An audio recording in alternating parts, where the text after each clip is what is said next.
तो हम 92 पेज से शुरू करेंगे विशुद्ध मनुस्मृति में, और इसमें हमारा जो है श्लोक नंबर 136 से शुरू कर रहे हैं। तो ऋषि कह रहे हैं, स्वयं दुखी होता हुआ भी किसी दूसरे को पीड़ा न पहुंचाए तथा दूसरे के प्रति ईर्ष्या, द्वेष या बुरा करने की भावना मन में लाए मनुष्य के जिस वचन के बोलने से कोई उद्विग्न हो, ऐसी उस लोक में अप्रशंसनीय वाणी को ना बोले। अर्थात जो कुछ भी हम व्यवहार करते हैं लोगों के साथ में, वो लोगों के साथ में व्यवहार ऐसा ही करें ताकि वो दूसरों को बुरा ना लगे, गलत ना लगे। ठीक है, तो आगे बढ़ते हैं। सम्मानात् ब्राह्मणो नित्यम उद्विजेत विषादिव अमृतस्येव च आकांक्षेद अद व मानस्य सर्वदा। ब्राह्मण वर्णस्थ व्यक्ति सदैव सम्मान प्राप्ति से, लोकेशना से ऐसे बचकर रहे जैसे कोई विष यानी कि जहर से बचकर रहता है। सम्मान न प्राप्त करने की भावना अमृत प्राप्ति की इच्छा के समान सदा ही रखे। अर्थात ब्राह्मण के लिए सम्मान विष के समान हानिकारक है और सम्मान की इच्छा न करना ही अमृत के समान हितकारी है। जो लोग भी ज्ञान मतलब जो शिक्षण के क्षेत्र में काम करते हैं, जिनका काम ही है लोक हित में काम करना, अर्थात चाहे उनको आप समाज सेवी भी कह सकते हैं, जो समाज सेवी टाइप लोग हैं, जो लोग पढ़ाते हैं, जिनका टीचिंग्स का काम है, वो लोग कभी भी मान सम्मान की भावना से काम ना करें कि हमें बहुत सारा मान मिलेगा, सम्मान मिलेगा। उस मान सम्मान को सदा ही विष के समान समझे और कहे उससे दूर रहे, जिस प्रकार विष से हम दूर रहते हैं। और उस विष समान सम्मान से दूर रहना ही उस ब्राह्मण के लिए अमृत के समान है। अर्थात उसके लिए अमृतत्व इसी में ही है कि वो मान सम्मान से बच करके रहे। आप लोग भी इस बात का हमेशा ध्यान रखें। बहुत सारे लोग होते हैं जो थोड़ा फेमस हो जाते तो उसके बाद में उनको मान सम्मान आदि की बहुत जिज्ञासा होने लग जाती है। छोटी छोटी बातों के ऊपर अपने ही भाई बंधुओं से लड़ना शुरू कर देते हैं। इस तरीके से कभी भी नहीं करना चाहिए। तो आगे 138वें श्लोक में कहते हैं, सुखम हवामतः शेते सुखम च प्रतिबुध्यते सुखम चरति लोके अस्मिन्न अवमन्ता विनश्यति। क्योंकि सम्मान या लोकेशना की चाहत न रखने वाला मनुष्य सुखपूर्वक सोता है और सुखपूर्वक ही उठता है, यानी कि जागता है। अर्थात जागृत अवस्था में भी सुखपूर्वक ही रहता है। अभिप्राय यह है कि मानव को सर्वाधिक रूप में व्यथित करने वाली मान अपमान और उनसे उत्पन्न होने वाली भावनाएं उस व्यक्ति को सोते और जागते भी व्यथित नहीं करती। वह निश्चिंत एवं शांतिपूर्वक रहता है और वह उस संसार में सुखपूर्वक विचरण करता है। तथा अपमान से व्यथित होने वाला व्यक्ति चिंता और शोक के कारण शीघ्र ही विनाश को प्राप्त हो जाता है। अर्थात जिस व्यक्ति के अंदर मान सम्मान की कोई लालसा नहीं होती है, वो व्यक्ति हमेशा आनंद पूर्वक जीता है। लेकिन यदि आप देखेंगे कि कुछ लोग होते हैं, उन्होंने छोटी छोटी विद्वत्ता के ऊपर, अब कहीं जाते हैं, मान लिया जैसे कि आर्य समाज में ही है और आर्य समाज के कोई विद्वान हैं और वो समाज के मंदिर में गए, वहाँ उनको प्रवचन आदि कुछ करना है और प्रवचन आदि करने के बाद में उनको या तो अच्छे से मान सम्मान ना मिला हो या अच्छे से दान दक्षिणा ना मिली हो, कुछ भी कहीं पर भी थोड़ी बहुत ही मान लो कि कुछ हो गई कमी किसी की तरफ से, और वो उसी को ही दिल पे लेके बैठ गया, तो कह रहे हैं कि उसको रातों नींद भी नहीं आएगी, परेशान रहेगा।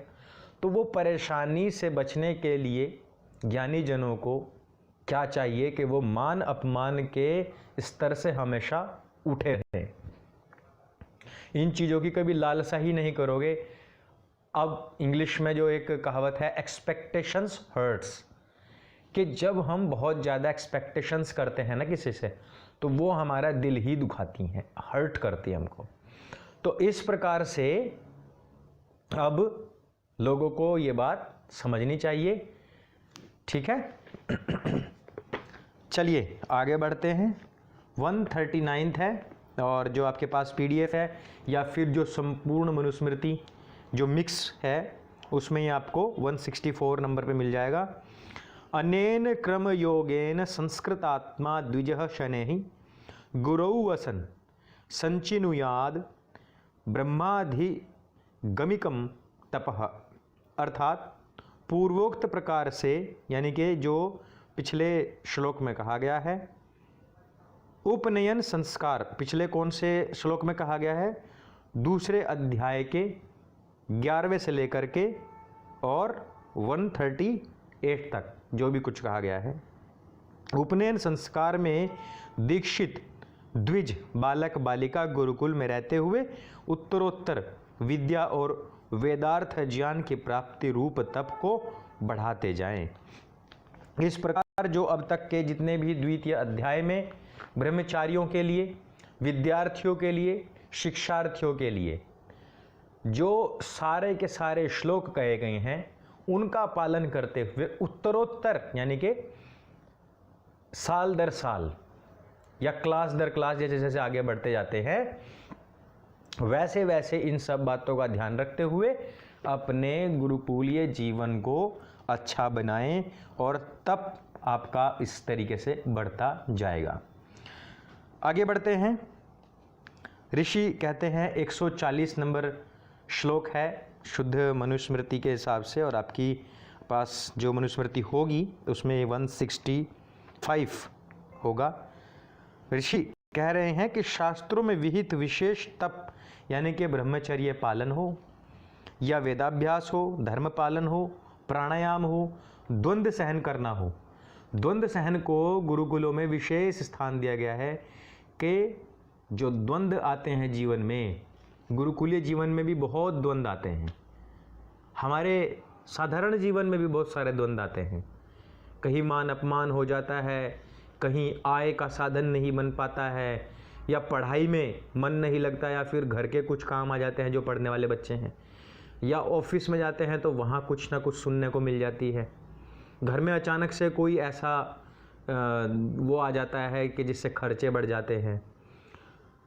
तो इस प्रकार से जितने भी द्वंद्व हैं उनको द्वंद्व सहन, तपो द्वंद्व सहनम योग दर्शन में आता है। तप क्या है?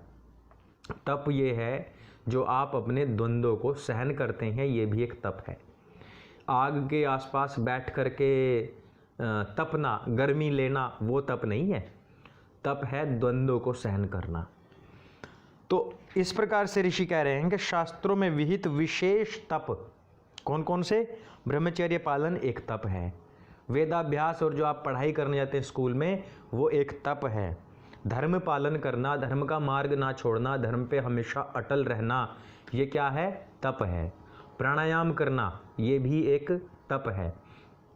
अपने जीवन में आए जितने भी द्वंद्व हैं उन द्वंद्वों को सहन करना, वो भी एक तप है। तो इन सभी तप आदि और विविध व्रत का पालन करते हुए संपूर्ण वेद ज्ञान को रहस्यपूर्वक अर्थात वेदार्थों में निहित गूढ़ार्थ चिंतन पूर्वक अध्ययन करके प्राप्त करना चाहिए।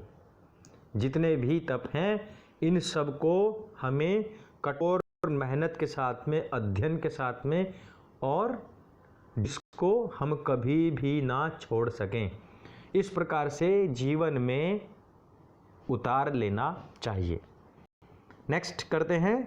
वेदमेव सदा अभ्यस्ते तपः स्तप्यस्त द्विजोत्तम वेदाभ्यासो ही विप्रस्य तपः परमी होच्यते। द्विजोत्तम अर्थात द्विजों में उत्तम बना रहने का इच्छुक प्रत्येक जन कष्ट सहन करते हुए भी वेद के स्वाध्याय का निरंतर अभ्यास करे, क्योंकि द्विज जनों का वेदाभ्यास करना ही इस संसार में परम तप कहा गया है। अर्थात जो आचार्य हैं, ऋषि हैं, उन सब को वेदाध्ययन करते रहना चाहिए, उनका यही एक तप है। और अगले श्लोक में क्या कहते हैं ऋषि? जो द्विज माला धारण करके अर्थात गृहस्थ होकर भी प्रतिदिन पूर्ण शक्ति से अर्थात अधिक से अधिक प्रयत्न पूर्वक वेदों का स्वाध्याय करता है, वह निश्चित ही पैरों के नाखून के अग्रभाग तक अर्थात संपूर्ण परम तप करता है। जो गृहस्थ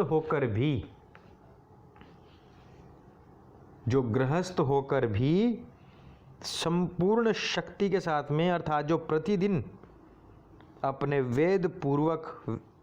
प्रयत्न पूर्वक वेदों का स्वाध्याय करता है, वो भी मान के चलो कि वो भी बहुत बड़ा यज्ञ और तप कर रहा है। ठीक है, आगे चलते हैं। ऋषि कहते हैं 143 श्लोक में, जो ब्राह्मण, क्षत्रिय, वैश्य, शूद्र कोई भी वेद का स्वाध्याय छोड़कर केवल अन्य शास्त्रों में भ्रम करता है, वह जीवता ही अपने वंश के सहित शीघ्रता ही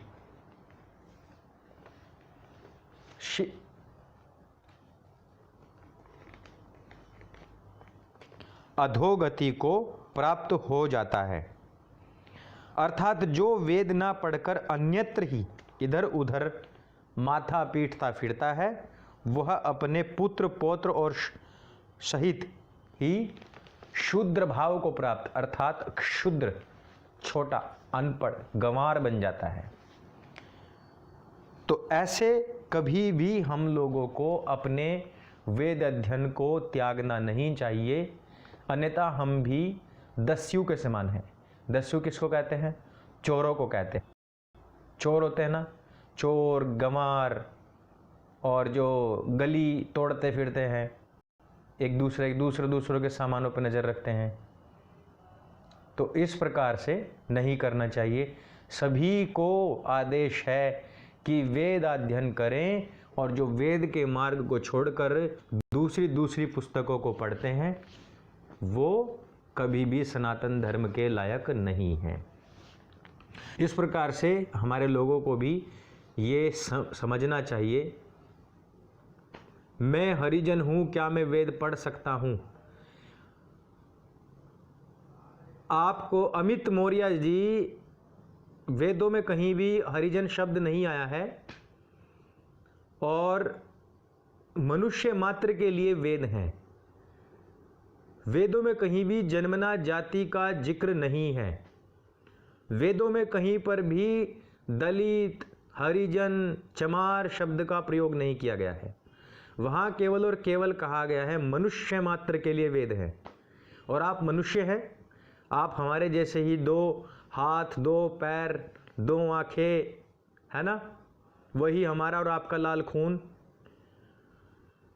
तो अमित जी, वेद अध्ययन के लिए तो सबको कहा गया है, यहूदी हो, ईसाई हो, मुस्लिम हो, हिंदू हो। हरिजन आपको संविधान ने बनाया है, वेद ने आपको मनुष्य बनाया है। ठीक है, वेद में कहीं पर भी हरिजन शब्द का प्रयोग नहीं है, मनुष्य मात्र का प्रयोग है। और लोग हरिजन और शूद्र को जोड़ लेते हैं कि वेदों में शूद्र का प्रयोग हुआ है शब्द का। शूद्र का अमित जी मैं आपको बताना चाहता हूं, ये हमको ये बात रोजाना दोहरानी पड़ेगी। शूद्र का मतलब होता है अक्षुद्र, यानी कि छोटा, यानी कि जिसका दायरा छोटा हो गया हो। चाहे वो ब्राह्मण के घर में जन्मा हुआ लड़का ही क्यों ना हो, उसने यदि अपने दिमाग को छोटा कर लिया, संकीर्ण कर लिया और पढ़ना बंद कर दिया है, तो वो क्षुद्र कहलाएगा। जन्मना जाति कोई शूद्र नहीं, जन्मना जाति कोई हरिजन नहीं, कोई भी नहीं है। ठीक है, तो आगे बढ़ते हैं।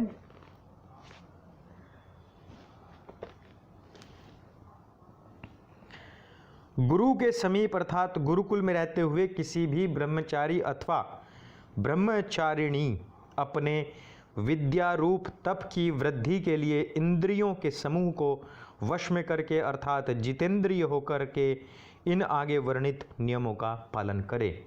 जितेंद्रिय का मैंने आपको पहली और दूसरी कक्षा में बताया था कि जितेंद्रिय अर्थात हमारे 11 जो इंद्रियां हैं, 5 ज्ञानेंद्रियां हैं और 5 कर्मेंद्रियां हैं, 10 और 11वां हुआ हमारा मन। तो इस प्रकार से 11 की 11 इंद्रियों को अपने वश में रखते हुए अध्ययन स्वाध्याय करना चाहिए, जिससे कि हमारा मन एकाग्र होकर के आगे बढ़े। तो इस प्रकार से कोई भी बच्चा हो, कहीं भी पढ़ रहा हो, वो सब के सब अपने 11 के 11 इंद्रियों को वश में करके ही आगे बढ़े। तो कौन से दैनिक नियम बताए हैं? कह रहे हैं कि प्रतिदिन विद्वानों, ऋषियों, ज्ञान वयोवृद्ध व्यक्तियों की सेवा, अभिवादन आदि प्रसन्नता कारक कार्यों से संतुष्टि का व्यवहार और स्नान करके शुद्ध होकर के परमात्मा की उपासना तथा अग्निहोत्र किया करें। यानी कि प्रतिदिन कहा गया है कि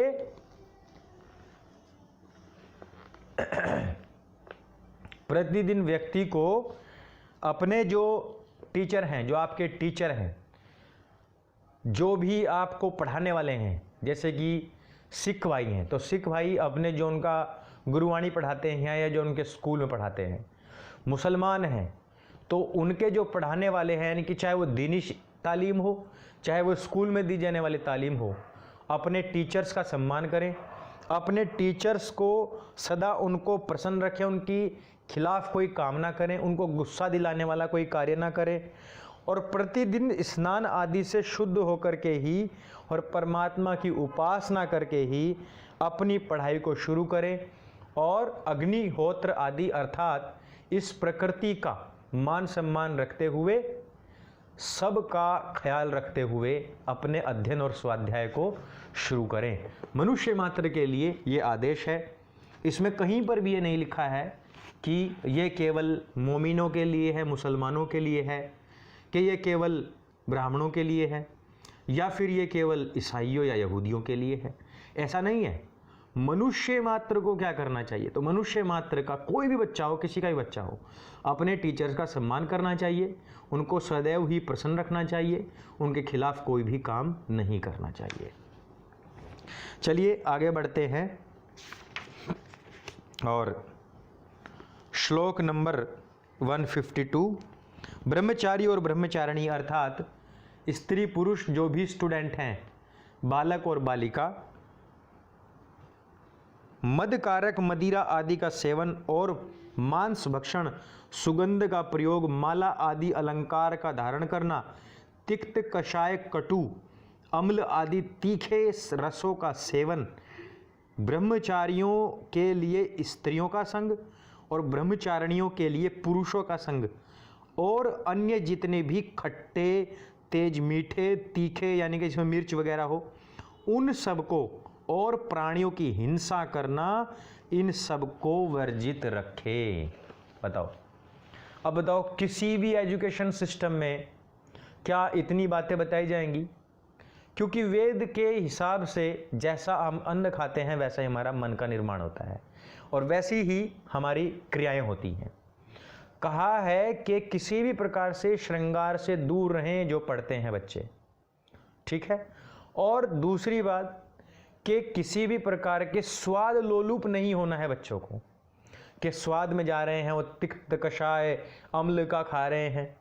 फिर दूसरा बताया, जो लड़के हैं उनको पढ़ते समय लड़कियों के, कन्याओं का संग से हमेशा दूर रहना चाहिए, लड़कियों को लड़कों के संग से हमेशा दूर रहना चाहिए।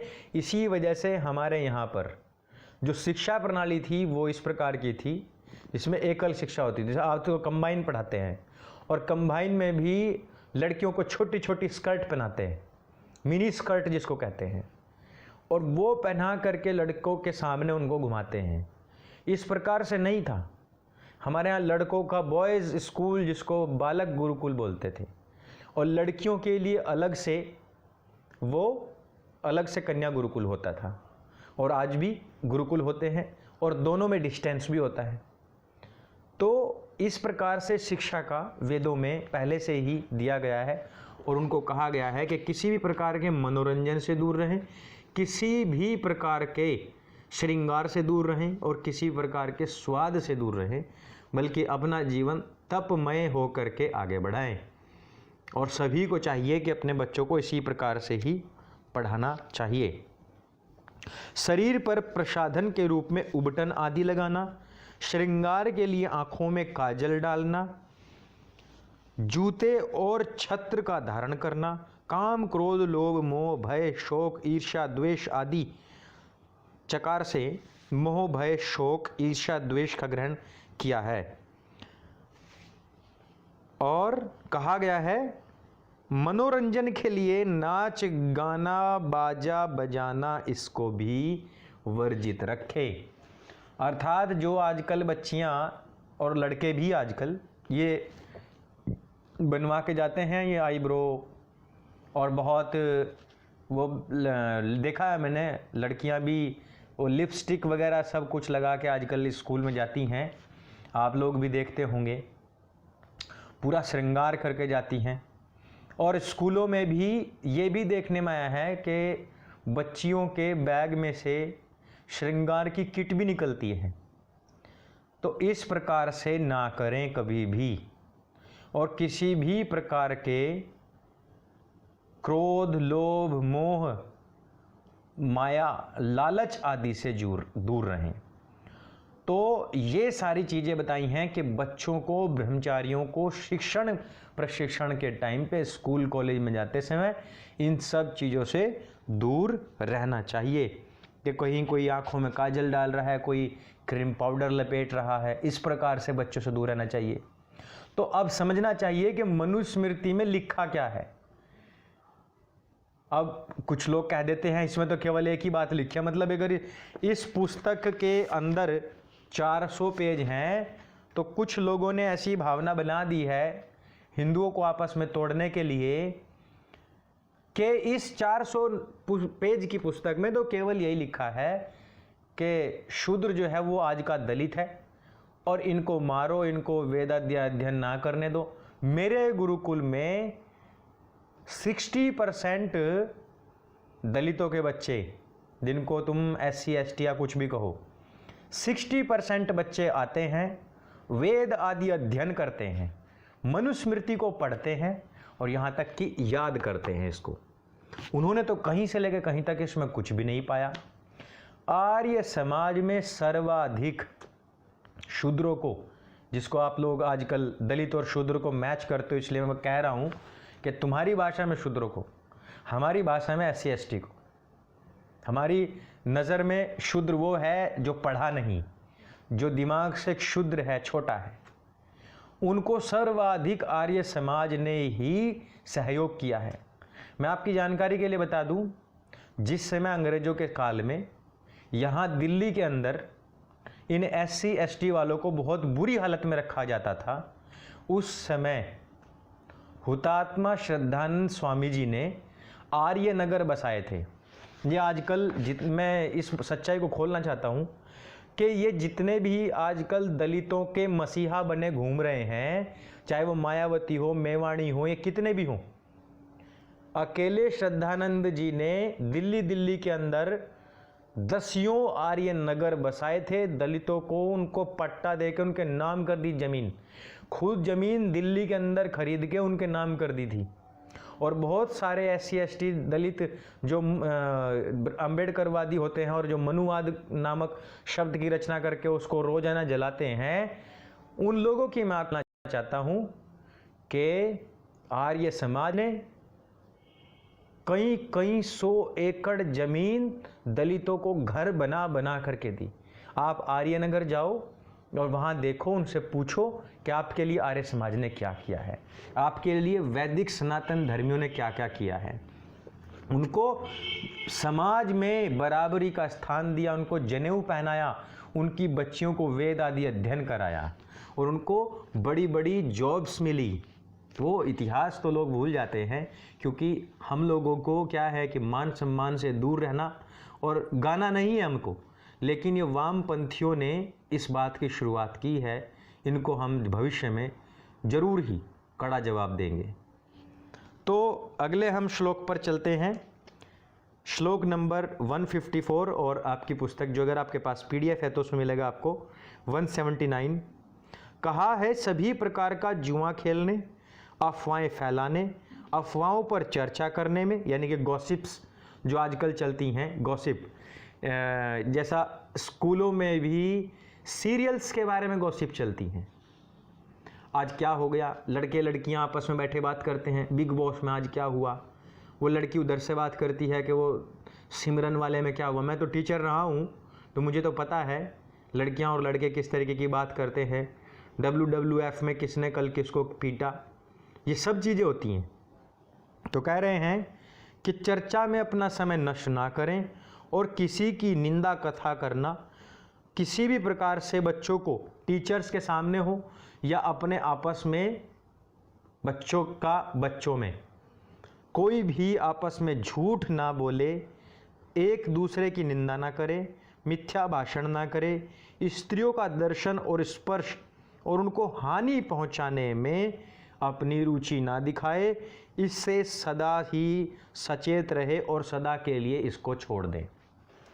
अब बताओ आजकल के बच्चों का आप वीडियो देखते हो, छोटे छोटे बच्चे कितने गंदे गंदे गाने गाते हैं, और इन सब के लिए महर्षि मनु ने सख्त मना किया है। बच्चे यदि स्कूल में जाते हैं आपके भी, तो उनको सख्त मना कर दे इस बात के लिए। बच्चा है, लड़का है, तो स्त्री दर्शन यानी कि जो कन्याएं हैं, लड़कियां हैं, उनके प्रति कभी भी ऐसा स्पर्श का या उनको देखने का भाव मन में ना रखे। सदा ही उनके प्रति पवित्र भावना रखनी चाहिए, तभी जाकर के बच्चे आगे बढ़ सकते हैं, अन्यथा बिल्कुल भी नहीं बढ़ सकते हैं। वे बच्चे इन्हीं में ही खो जाएंगे, चाहे देख लेना आप, वो बच्चे कुछ नहीं करेंगे। तो आगे बढ़ते हैं। सर्वत्र एकाकी सोवे, कभी कामना से भी अब्रह्मचर्य को प्राप्त ना हो।